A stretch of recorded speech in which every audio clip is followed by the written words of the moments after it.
এই তো বন্ধুরা, এখন কবিতর বেছে নিব। আমাদের কবিতর পালি আমরা, সেখান থেকে দুটো বাচ্চা আজকে নিলাম। কবিতর এখন বেছে নিব।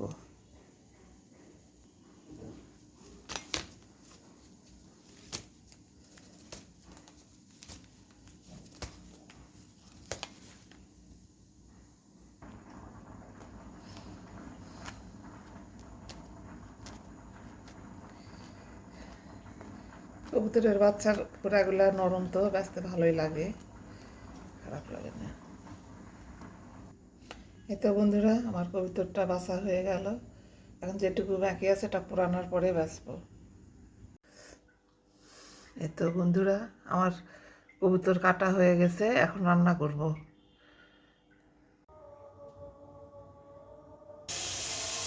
বন্ধুরা, এই তো কবুতর রান্না করবো এখন। পেঁয়াজটা ভেজে নিয়ে মশলা কষে নিয়ে তারপরে মাংসটা দিব, তখন ভালো হয়। এখন আদা বাটা রসুন বাটা দিয়ে দিব। আদা বাটা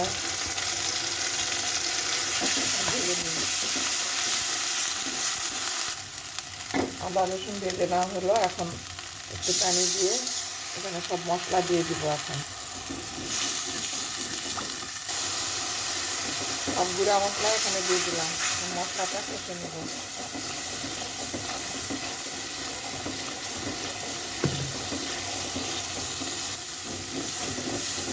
মশলা কষানো হয়ে গেল, উপরে তেল উঠে গেছে।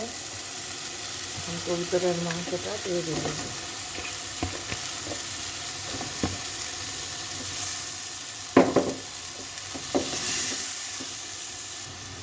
সিদ্ধ হওয়ার জন্য একটু পানি দিব। গরম মশলাটা দিয়ে দিব, নাড়াচাড়া করে ঢেকে দেব।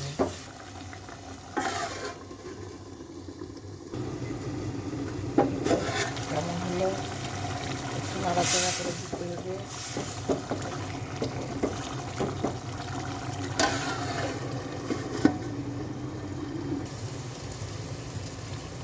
মাংসটা কষানো হয়ে গেছে। এখন আলু দিব, এখানে সিদ্ধ আলু।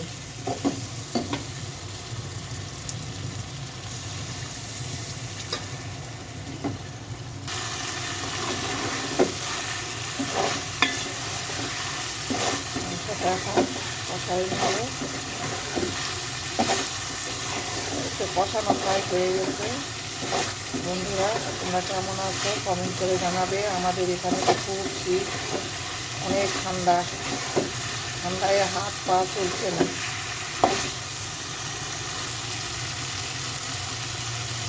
আলুটা দিয়ে দিব, সিদ্ধ আলু।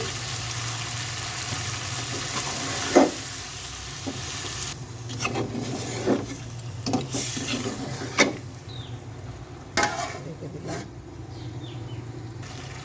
এটা এখন ঝোলটা দিয়ে দিব। ঝোল দেওয়া হলে এখন ঢেকে দিলাম। এই তো বন্ধুরা, আমার তরকারিটা হয়ে গেল, কবুতরের মাংসর তরকারি।